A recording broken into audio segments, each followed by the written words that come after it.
Grand Rising. This is Aries and Mercury. Mercury is the planet of intellect, communication, and the way we think. Aries is fire by nature and cardinal, which means that it is an energy of get up and go. The leader is generating energy. Now, your keywords here, I'm going to read from this. It initiates with the mind, insightful, passionate, pushy, pioneering, likes to argue, opinionated, needs evidence, thinks fast, direct, takes action without thinking, impulsive, must learn to manage anger. All right, so those are the keywords, and I like to break them up into the perspective of three, because with a dualistic perspective, there's always holes in your bucket that we don't see, but taking a different angle, we get to that point. And how we do that by sitting within the seat of the observer and just observing the way our mind works and the different ways in which it works. So for you, there's a neutral state, a down state, and an up state. Let's go through the neutral part first, right? So you're a natural person at jumping into any situation or conversation and being already with the program of what's happening, right? You don't back down. You're impulsively honest. Your standard setting is loud, opinionated, and overconfident. And you have the on the upside now, you have the courage to be exactly who you are, and you need to make no excuses about that, right? So you have the ability to be strong and tough and equally as kind, and people see you as a leader because of it. Now, on being a leader, you're here for your team, right? Until you're not.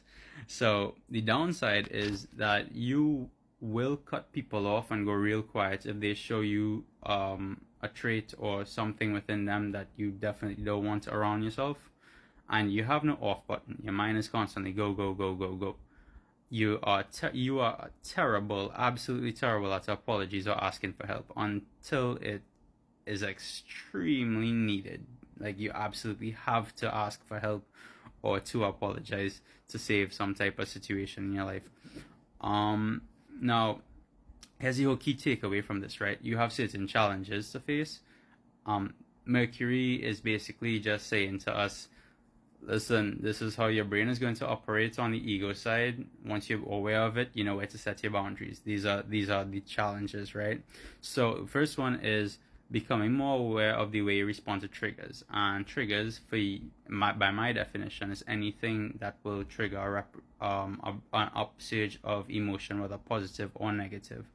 And so once you have the ability to notice, you sit in the seat of the observer and you notice the emotion that comes in based off of the environment you're in, you get the ability now to learn when to stop. Learn when to say, oh, that's happening, and I'm impulsively going without thinking and just gonna say this. No, I need to actually kind of like reel it back in a bit. Maybe not jump out and say that. No, I don't like that aspect. Okay, so your second part is learning to be more open and forgiving with your heart. Yes, certain things have happened in the past. Allow yourself to feel it. Allow yourself to... Oh yeah, a next downside is you don't let your feminine side show, regardless of if you're a male or a female. You don't let your feminine side show your vulnerability or feeling emotions.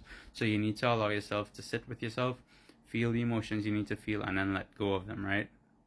And the third part is never be apologetic of who you are, but learn to apologize to people for when you say things that may come across as hurtful, which kind of happens quite often sometimes for a large part, because you just speak without thinking sometimes. You need to be able to just say, you know what, I'm sorry that happened, but I'm not going to apologize for being me, and then proceed with your day.